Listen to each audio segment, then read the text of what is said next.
How to convert images to PDF on iPhone. First thing first, head over to your app Photos.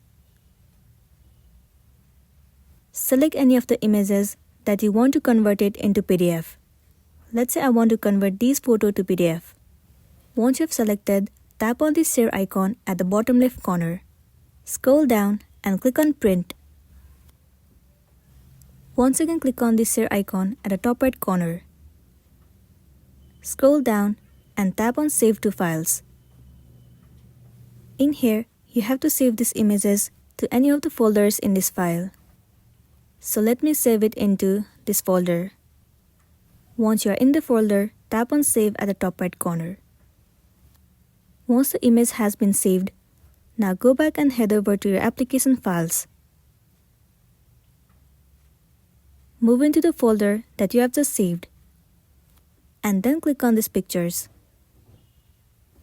There you can see that the images has been converted into PDF. In order to check it out, click on the share icon at the bottom left corner. Over here you can see it says PDF document. So that's all for today, and this is simply how you can convert images into PDF on iPhone. Make sure to smash the like button and consider subscribing if you found this video helpful. We'll see you in the next one.